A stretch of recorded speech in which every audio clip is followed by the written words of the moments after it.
معاكم قناة تكنولوجيا. دي بقى النهاردة أول فيديو في سلسلة OBS.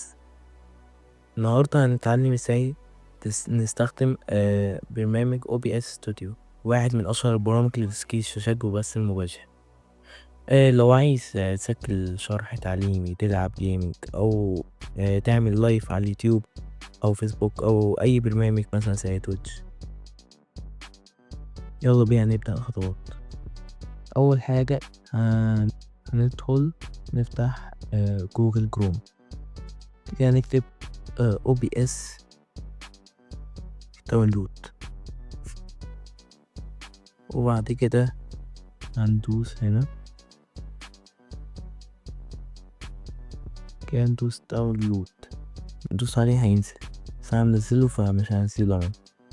ماشي، نفتحه اهو، لو طلع بسجل منه دلوقتي. كده كده برنامج. أول حاجة عايزين نظبط السيتنج، الصوت كده يعني، فاهم؟ نفتح السيتنج،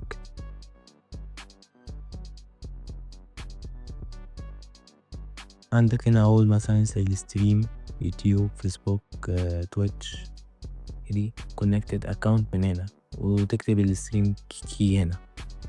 هنا بقى ايه؟ هنا الصوت، تشوف الصوت بتاعك، الميكروفون بتاعك، فاهم؟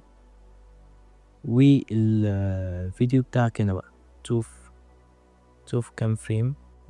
لو لابتوبك قوي تزود فريمات، لو لابتوبك يعني متوسط 60 فريم، ولو لابتوبك ضعيف خليها 30. ماشي.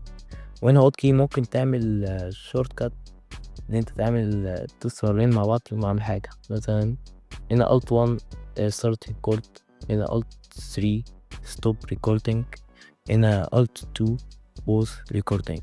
ماشي، بس تظبط الحاجات بتاعتك ديت كده، تدوس اوكي.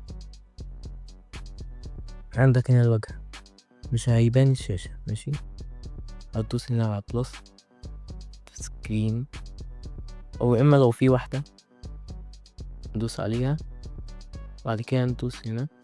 بص بقى دوت، بص عندك دوت للشاشة كلها. ماشي، ودوت لو عايز تسجل لعبة. وعندك ال لو عايز تسجل برنامج معين. بس وفي بقى حاجات تانية كتير هبقى اقولها لكم بعدين الحلقة التانية. كان معاكم قناة تكنولوجيا، ولو في اي حاجة مش عارفينها اكتبوا في تعليقات. ماشي، مع السلامة. متنسوش اللايك والاشتراك، ولو احتجتوا اي حاجة سيبوا كومنت، واللينك الويب سايت بتاع OBS هيبقى موجود تحت في الوصف.